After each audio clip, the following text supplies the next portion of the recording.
and sickle symbol that was never taken down. Hello and welcome to Expat American. I'm Horace and the Expat American, and today I'm in Moscow standing beside this giant monument called the Monument to the Worker and Collective Farm Woman.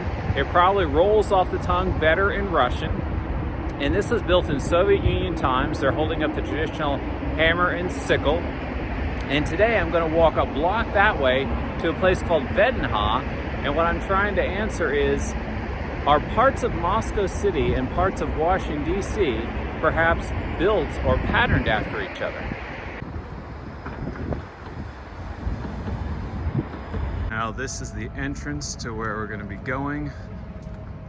Giant archway, similar looking to the Brandenburg Gate in Germany, I believe it's called. Another statue on top. I want to take a closer look at that. Okay, so I got a little bit closer to the arch and the statue. Like I said before, statues are important. It lets you know what the culture, what the country is trying to say. That is a statue of a man and a woman holding up wheat. You could giggle at that in modern times and say, it's a statue to bread. But think about it for a minute. That costs money. It's put in a place of high honor. It was done for a reason. I believe I heard a statistic that something like 80% of the world was in poverty before like the 1980s. And then after that, it flipped and only about 20% of the world was in poverty. So just think about that for a second. There was a time in this world where statues had to be put up like that because it wasn't necessarily a given that you would get fed.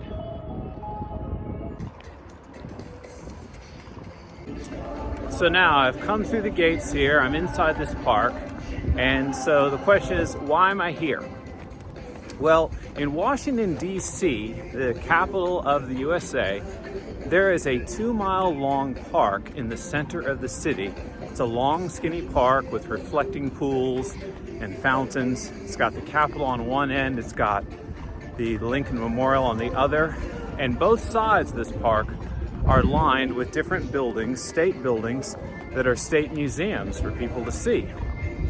And I discovered this place a few years back in Moscow and found it very curious and wanted to show it to you. Here's the first building you come to before the park stretches on further. And this is a statue of Lenin, the first leader of the Soviet Union, which was a collection of Russia and other countries. And you can see behind him in gold is the hammer and sickle symbol from the Soviet Union. You can actually still see that if you look up and you keep your eyes peeled in different parts of the city, on old buildings and in old metros.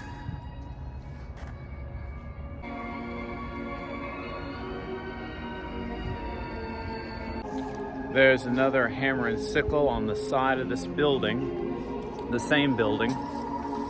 A few years back, I was actually in Atlanta, Georgia, and it was the 4th of July, and I went to Stone Mountain Park with some people, and it was a big fireworks celebration, and the Confederate flag was all over the place and part of the celebration. And you had, you know, people, white people, black people everywhere just having a good time together, celebrating America with the Confederate flag in everything, flying everywhere, in the light show, all over the place. And it was no problem. Everyone was cool with it. And I was a little taken aback myself. I've been given the impression in Russia, the hammer and sickle symbol is similar in that some people find it offensive and some people find it symbolic, something that they're sentimental about. So I climbed up on some stairs here to try and get a better view of the park as it stretches on. And like I always say, the city is always under construction. Unfortunately, it doesn't look that beautiful right now because of the construction equipment. But what you're looking at is fountains and bushes and grass and sidewalks. And you've got A lot of buildings on this side and a lot of buildings on that side. And it's all designed very similar to what you would see in Washington, D.C. It says Armenia, so this might be a museum to that country. There's another tiny hammer and sickle on top of this wooden building right here.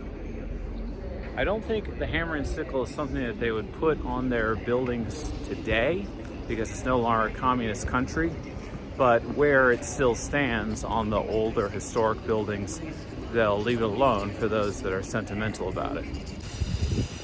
There's another building that is unfortunately under construction. I will say this though, I think that their museum facades for their buildings are definitely nicer than the ones that you see at the Washington Mall.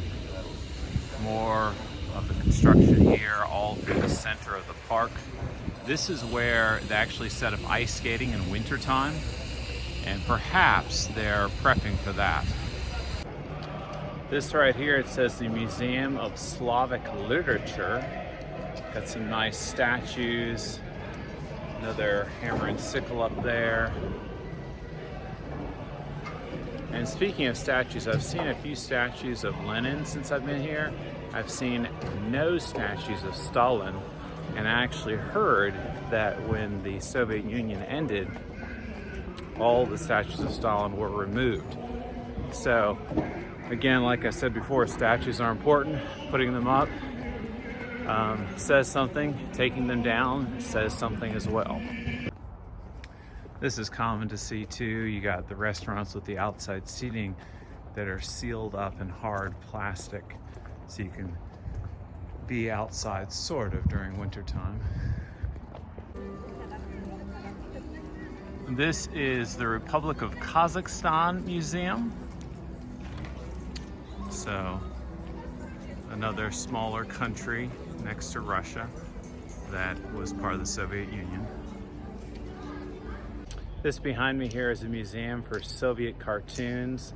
So people my age who grew up in Russia would love this place.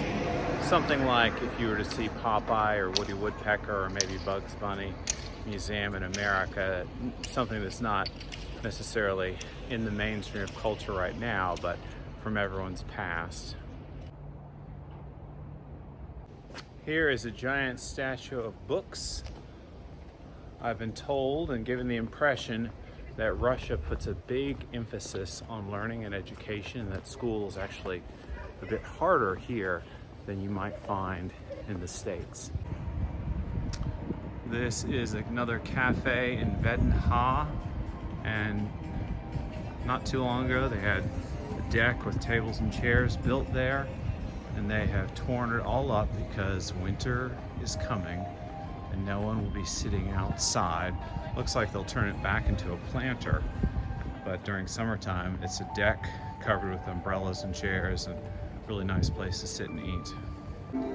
My young sons love this place. This is the Robot Museum, and you can tell it probably was not originally intended to be so.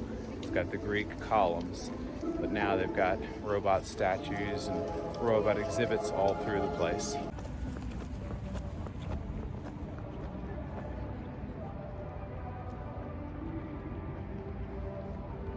So here I am at the end of VDNKh. We have a giant rocket, a giant airplane for travel for regular people. There's a fighter jet over there, and the buildings behind me are for this purpose, for air and space. Just like in Washington, D.C., the most popular attraction is probably the Air and Space Museum, and they have the same thing here.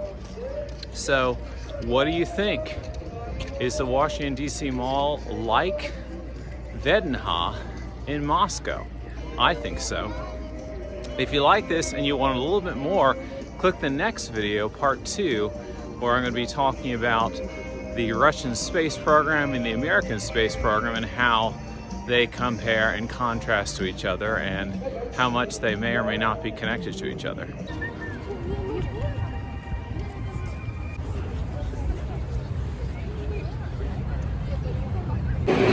And I almost forgot, don't forget to click like, subscribe,